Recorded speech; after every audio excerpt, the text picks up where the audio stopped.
సర్పంచ్ ఎలక్షన్లలో బాలెల గ్రామ కాంగ్రెస్ పార్టీ బలపరిచిన అభ్యర్థి మామిడి రేణుక మల్లయ్య గారితో ఉన్నాము.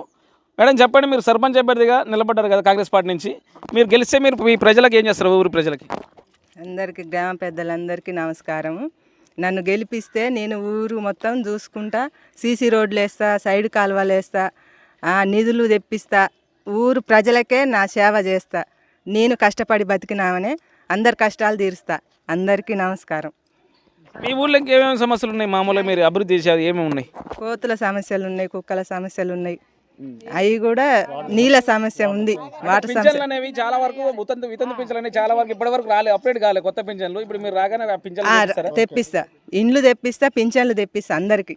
ఇందిరా మిల్లులు మీ ఊళ్ళో ఎన్ని వచ్చినాయి? మొత్తం 105 దాకా వచ్చినాయి. మళ్ళీ మిగిలిన వాళ్ళకు కూడా, రాని వాళ్ళకు కూడా తెప్పించి వాళ్ళకి ఇండ్లు ఇప్పిస్తా చేస్తా. బాలెంల గ్రామ ప్రజలకు నమస్కారాలు. ఇక్కడ బాలెంల గ్రామ పంచాయతీ నుంచి 11వ వార్డు అభ్యర్థిగా కాంగ్రెస్ బలపరిచింది నన్ను. నా పేరు సరిపల్లి మంగయ్య, తండ్రి బాల నరసయ్య.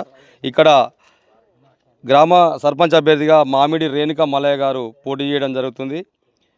మన గ్రామంలో పెద్ద లీడర్ అయిన పటేల్ రమేష్ రెడ్డి గారు, టూరిజం కార్పొరేషన్ చైర్మన్ గారి ఆశీస్సులతో ఇక్కడ భారీ మెజార్టీతో గెలవబోతున్నాం.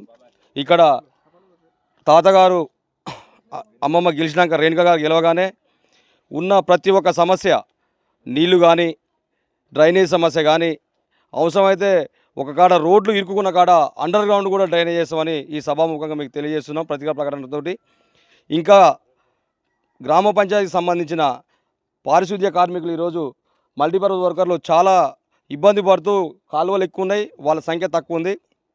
అట్లాంటి సమస్యను కూడా అధిగమించడానికి ఒక అడ్వాన్స్డ్ టెక్నాలజీ తోటి విత్ ప్రెషర్ మోటార్ తోటే డ్రైనేజీని క్లీన్ చేస్తాం. వాళ్లకు పని భారం తగ్గించి వాళ్ళకు కూడా మేము అండగా ఉంటాం.